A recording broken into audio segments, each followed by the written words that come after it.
Քաղաքացիական պատերազմի վտանգ կա։ Դավիթ Համբարձումյանը միանի տեխնացությունը իմպիչմենտի այս գործընթացում։ Որտեղ Դավիթ Համբարձումյանը արժանի է դրան, Դավիթ Համբարձումյանը ի վիճակի է այդ ուղղությամբ լուրջ պայքար մղելու։ Այդքան նրանց իրախավորում են որոշ հարցերում, դրա համար եմ ասում, չկար ավելի պակաս խոցելի մարդ, չնայած նրա անձնային որակները բարձր են գնահատում ճանաչողները, բայց իրախավորում են որոշ կրիմինալ կոնտեքստ են դրան հաղորդում։ Ասում են նվեր արեց ՀԿ-ն մեզ։ Դուք էլ ասեք։ Հայտնի անեկդոտը հիշում եք, այնպես որ ում էլ առաջադրեինք, ակնհայտորեն մեծ հակազդեցության էր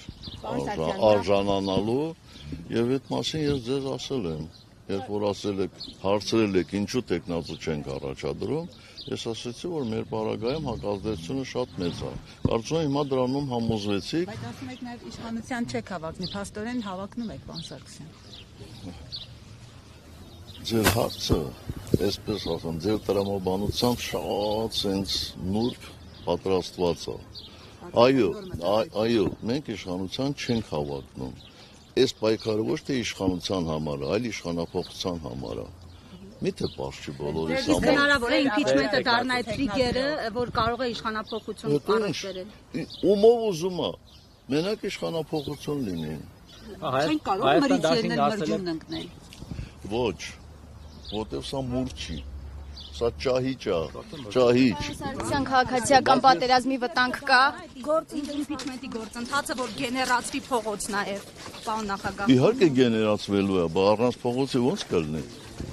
Նախագահ, գործընկերոյից հարցնում էր քաղաքացիական պատերազմի վտանգ տեսնում եք։ Ես բոլոր վտանգները տեսնում եմ։ Այս իշխանության պարագայում ամենաանհավանական բաները կարող են լինել։ Ինչու՞ էր Նիկոլը ճիշտ, պարոն նախագահ, եւ դուք սխալ։ Ինչու՞ էր ինքը ճիշտ։ Ես ձեզ երևի դուք բացակայել եք նախորդ անգամ, ես ասել եմ 18 հետ կապված, ես Ասուլիս կտա գիտեմ,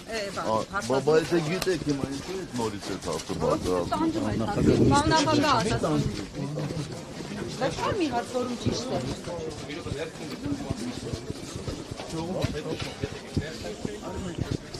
Պարոն Սարգսյան, Հայաստան դաշտից չեն միացել դրան, ասել են անհրաժեշտության դեպքում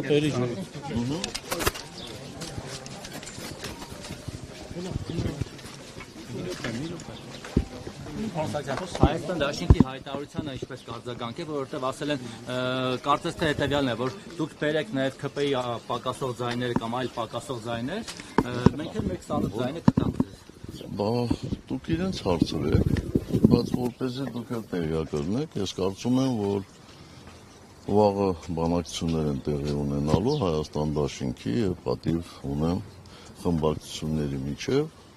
եւ այդ հարցերին վերջնական պատասխաններ կստանանք։ Դուք եւ Ռոբերտ Քոչարյանը բանակցում եք այս պահին այդ հարցի շուրջ։ Որոշողը Ռոբերտ Քոչարյանն է լինելու։ Իրենց խմբակցության մասով։ Ես չեմ կարծում, որ Պարոն նախագահ, իսկ հանդիպում որ ՀԿ-ն Քոչարյանին ու իր թիմին է տուփիկ ուզում տալ, հիմա էլ Քոչարյանն ու իր թիմը ՀԿ-ին են տուփիկ տալիս, այսպես փոխադարձ շախ ու մատ անելու կամ շախ են անում շախմատային լեզվով ասած։ Ոչ, մենք շախ ենք հայտարարել եւ հայտարարել ենք միայն այսօրվա իշխանություններին։ Մենք ուրիշ շախ հայտարարելու ֆիգուր չունենք։ Մատանել կստացվի։ Այո։ Իսկ փողոց գեներացնելու հիմքեր տեսնում եք նաև այս գործընթացով։ Վստահ եմ ես, ոչ թե տեսնում եմ, այլ վստահ եմ։ Պարոն Սարգսյան, շատերը մտածում են, որ դուք Նիկոլ Փաշինյանի դեմ կոմպրոմատներ ունեք եւ միայն հարմար պահի եք օգտագործելու դա։ Նախ ունեք եւ երբ եք օգտագործելու։ Ոչ, ինչ կոմպրոմատներ։ Դե իշխանության եք եղել, ինքն էլ ընդդիմադիր է եղել։ Հետո Որևէ ձևով չունեք։ Այսինքն այս 7 տարվա ընթացքում ամեն ինչ շատ լավ է եղել եւ լրացուցիչ կոմպրոմատների կարիք կա։ Ես զարմանում եմ ձեր ես զարմանում եմ ձեր հարցերի վրա։ Ուղղակի զարմանում եմ։ Անձնական դաշտի երևի, որտեղ իրենք մտել են արդեն անձնական դաշտ, այդ թվում եկեղեցիականներ, ասում են նախորդ իշխանությունը կունենար, ինչ էլ չլինի, հատուկ ծառայություններ, ինչ որ անձնական հետաքրքիր տեսանյութ չէ։ Ոչ։ Ձեր պահոցում միայն այն ձայնագրություններ։ Ես հետաքրքիր ձայնագրություն հրապարակել եմ, թե ցավոք սրտի շատ-շատերին դա քիչ հետաքրքրեց։ Բայց այսօրվա իրավիճակը հենց այդ խոսակցության արդյունք էր, այդպիսի դիրքորոշման արդյունք էր։ Պարոն նախագահ, 7 տարի առաջվա իրողություններին անդրադառնալով եւ այս 7 տարիների մասին Իրանի գերագույն առաջնորդի խորհրդականը հայտարարություն բացահայտում է արել, նշել է, որ որոշ երկրներ շահագրգռված էին Հայաստանը մասնատելու ճանապարհով Զանգեզուրի միջանցքի անվան տակ փակել Իրանի ելքը դեպի Եվրոպա եւ Թեհրանը կարողացել է խափանել այդ գործարքը։ Ըստ ձեզ այդ որոշ երկրների այդ ծրագրերը վերջնականապես խափանված են, թե պետք է շարունակվեն եւ հակազդեցություն պետք է։ Ոչ, մենք միշտ էլ արտաքին վտանգի առկայություն զգացել ենք եւ զգալու ենք։ Ես չեմ կարող մեկնաբանել Իրանի, ինչպես ասեցիք, համապատասխան պաշտոնյայի ասածները Համենայնիվ ծրագրերի մասին դուք ակնարկել եք, պարոն նախագահ, գլոբալիստական գերքաղաքական։ Ոչ, ես այդպիսի բանի մասին չեմ ակնարկել։ Ես միշտ ասել եմ, որ այո, Հայաստանը ունի եւ ունենալու է անվտանգության մեծ խնդիրներ։